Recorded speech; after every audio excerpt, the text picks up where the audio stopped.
साथियों नमस्कार। मैं अखिलेश यादव उत्तर प्रदेश के उन तमाम बीएड भाई बहनों का हम तहे दिल से स्वागत अभिनंदन और वंदन करते हैं। दोस्तों, इस वीडियो में हम लोग बात करने वाले हैं उत्तर प्रदेश के परिषदीय जूनियर विद्यालयों में जो 41,000 पद खाली हैं, जहां पर सरकार अभी इन पदों को प्रमोशन के जरिए भर रही है। तो आप लोग पूरा मामला जानते होंगे कि अखिलेश यादव जी द्वारा एक नियमावली में संशोधन को लेकर के इलाहाबाद हाईकोर्ट में याचिका डाली गई है, जिस पर सुनवाई को लेकर के एक बड़ी अपडेट निकल के आ रही। कब इसकी सुनवाई होगी, साथ में जूनियर शिक्षक भर्ती और प्राथमिक में बीएड के भविष्य को लेकर के अखिलेश यादव कुछ महत्वपूर्ण सूचना दे रहे हैं वीडियो के माध्यम से। आप इस वीडियो को पूरा सुनिए और देखिए क्या आपको बता रहे हैं, क्या इनकी बात सही है, मानने लायक है या नहीं। और आप लोग इनकी बातों पर गौर करिए और सुनिए पूरा वीडियो, आपको सारी चीज़ें खुद समझ में आ जाएंगी। चलिए मैं आपको ले चलता हूँ सीधा वीडियो पर।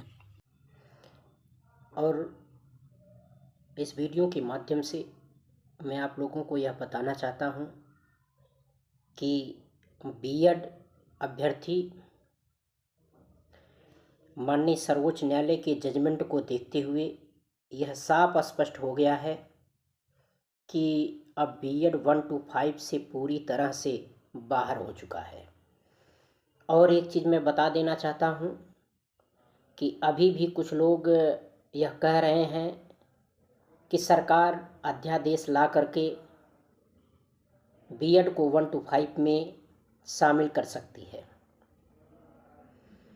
सरकार अध्यादेश लाए उससे पहले आरटीई एक्ट 2009 में संशोधन करना पड़ेगा,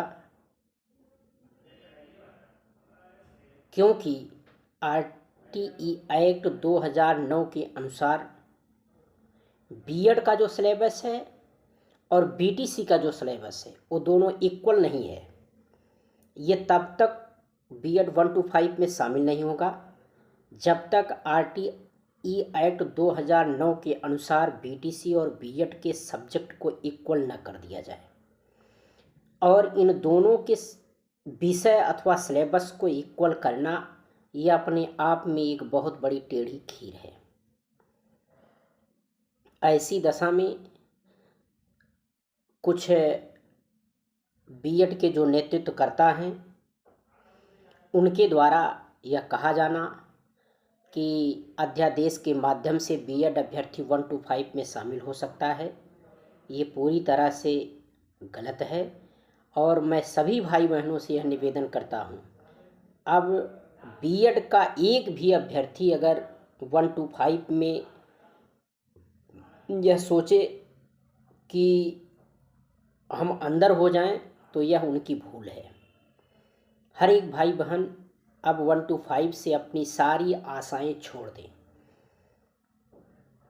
क्योंकि आपका भविष्य 6 to 8 में है। परिषदीय उच्च प्राथमिक विद्यालय सीनियर बेसिक स्कूल 6 to 8 जो 1981 बेसिक शिक्षा नियमावली के तहत गवर्न होता है, जिसमें आप लोगों के माध्यम से हमने माननीय हाई कोर्ट में परिषदीय उच्च प्राथमिक विद्यालय अर्थात सीनियर बेसिक स्कूल 6 से 8 में सीधी भर्ती हेतु बेसिक शिक्षा नियमावली 1981 के 19वें और 20वें अमेंडमेंट को चैलेंज करने का काम किया गया है। और हो सकता है कि फरवरी के फर्स्ट वीक में सुनवाई के लिए हमारी याचिका कोर्ट में जज के सामने प्रस्तुत हो जाए। अब तक सुनवाई हो गई होती, लेकिन जब से हाई कोर्ट एनआईसी से लिस्टिंग वाला काम हाई कोर्ट स्वयं कर रहा है, तब से मुकदमे लगभग 10-10, 12-12 दिन बाद आ रहे हैं। लेकिन जब एनआईसी से मुकदमे लिस्टिंग का काम चल रहा था तो उस समय 3 कार्यदिवसी के बाद मुकदमे जो फ्रेश दाखिल होते थे वो हाई कोर्ट में सुनवाई हेतु जज के सामने कोर्ट में पहुंच जाते थे। अपना मुकदमा 18 तारीख को दाखिल हुआ है और हम लोग पूरी टीम हमारी यह आशा कर रही है कि ये फरवरी के फर्स्ट वीक में सुनवाई हेतु कोर्ट में पहुंच जाएगी। और यह अपने आप में एक बहुत बड़ा परिवर्तन होगा। और यह परिवर्तन हम उन भाई बहनों के सहयोग से होगा जो हमारे साथ कंधे से कंधा मिला करके चलने का काम कर रहे हैं। हमारे ग्रुप में लगभग 1000 लोग जुड़े थे। कुछ लोग रिमूव हमने कर दिया, गलत पोस्ट किया करते थे, कुछ लोग स्वतः लेफ्ट हो जाया करते हैं। तो कुल मिलाकर के अब जो संख्या बची है वो 900 के एबव है।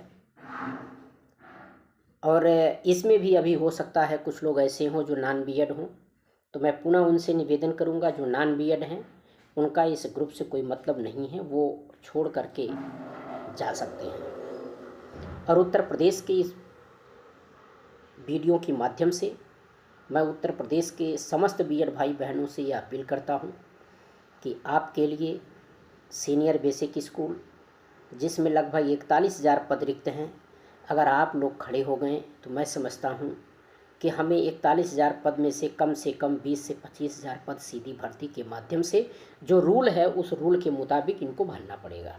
लेकिन ये हमारी अकेली लड़ाई नहीं है, ये उत्तर प्रदेश के हर बीएड भाई बहनों की है जो परिषदीय उच्च प्राथमिक जहां 41,000 से रिक्त हैं, जो एनसीटी गाइडलाइंस के मुताबिक जिसकी योग्यता है बीए बीएड उच्च प्राथमिक टेट। मैं पुनः निवेदन करूंगा कि आप लोग अपनी निष्क्रियता को त्यागें और हमें मौका दें कि हम अगले हफ्ते जो हमारी याचिका फरवरी के फर्स्ट वीक में सुनवाई हेतु आ रही है और जिससे हम एक सीनियर मोस्ट अधिवक्ता खड़ा करा करके पहले ही बहस में पूरे मुद्दे को हम अपने फेवर में करने का काम करें। क्योंकि मित्रों मैं बताते चलूं कि एक अल्ट्रा वायरी को माननीय हाई कोर्ट में चैलेंज करने का मतलब हुआ कि आप सीधे सीधे सरकार को चैलेंज कर रहे हैं। यह तभी संभव होगा जब आप सभी लोग एकजुट मिलकर के सरकार के खिलाफ माननीय हाई कोर्ट में जो हमारे द्वारा आपका नेतृत्व किया जा रहा है उसमें बढ़ चढ़ कर के हिस्सा लें। अब तक आप लोगों ने बीएड को खुलेआम जो है 1 to 5 में